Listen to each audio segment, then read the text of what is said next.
7:36 here, Big 550 KTRS. Every Thursday we check in with Kathy Helbig. Good morning, Kathy Helbig. Good morning. What are we talking about today? Apparently locking kids up. That's exactly right. My child. I want to buy my a home poor where daughter. there are no trick-or-treaters. Where do I buy that home? Exactly. No, we're going to talk about signs that the market is starting to balance. Okay. A little bit. All right. So we're starting to see, we still have a little bit of lack of inventory in certain price points. So millennial price range, first-time housing, that's still booming pretty well. Right. But we are starting to see signs that it's going to balance or shift a little bit. And typically this time of the year, the last several years, it really hasn't slowed down that much. So it's starting to feel like we could be going into a year next year where maybe we have not quite so much crazy appreciation and not so many multiple offers. So the first thing that we're starting to see is days on the market are increasing. Mm-hmm. So if you're working with a realtor or working with us, the first thing everyone asks when a house comes up is how long has it been on the market? Well, right. that question hasn't been on the tongue of anybody lately because the second it's on or even before, there's offers coming in on the house. So right now we're seeing those start to stack a little bit. With that, we're starting to see price reductions. So we haven't seen a lot of price reductions in the last 3 years.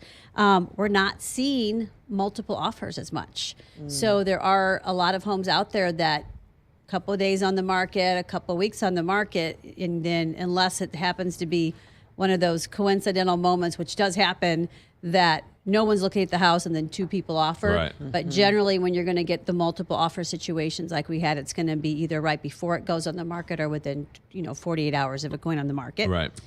We're starting to see home sale contingencies come back into play, which is kind of interesting because we haven't had that in years. Which is I'll buy your house as soon as my house sells. As soon as I sell my house. That wouldn't even be looked at in the last few years. So right now we're starting to see those come into play. And something that people don't know, a quick side note on contingent offers, it's not a horrible thing because sellers immediately get their feathers ruffled with, then I got to hold my house up.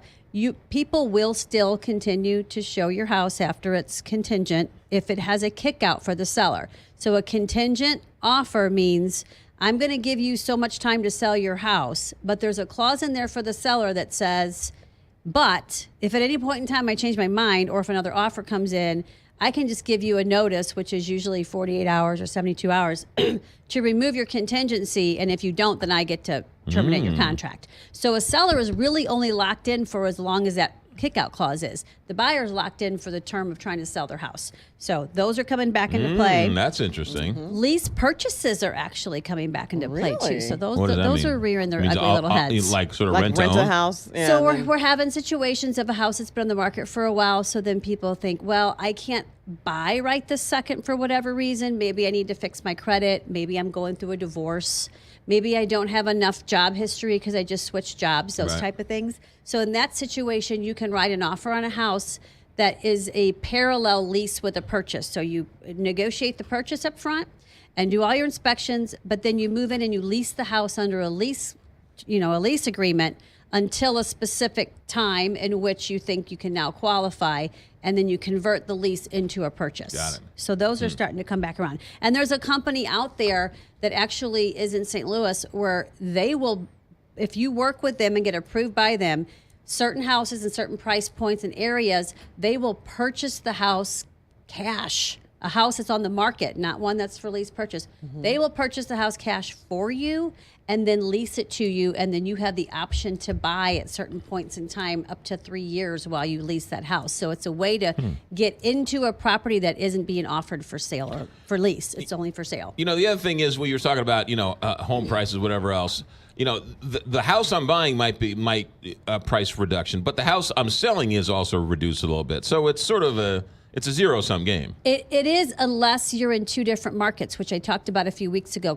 We call it a dual market. So right now, what we're really seeing the price reductions coming down on the upper tier pricing. Right. So if you're selling a house that is still in that midpoint where everybody's looking for the right house that price, they're going to pay you what you're asking most likely, but then you're going to go get a deal on the house that you're buying. Right. So that's why I'm saying it's kind of a dual market for certain people, and you should take advantage. Yep. There you go. Kathy Helbig with the Kathy Helbig Group. Full team to help you out. 314-276-SOLD. Basically, each and every week she comes here, and ultimately at the end, just call her. just call call you. us. Just call you. It makes so We much got more you. sense. KathyHelbiggroup.com, 314-276-SOLD or KathyHelbigGroup.com. Thanks. you. Good stuff. 941. Check that.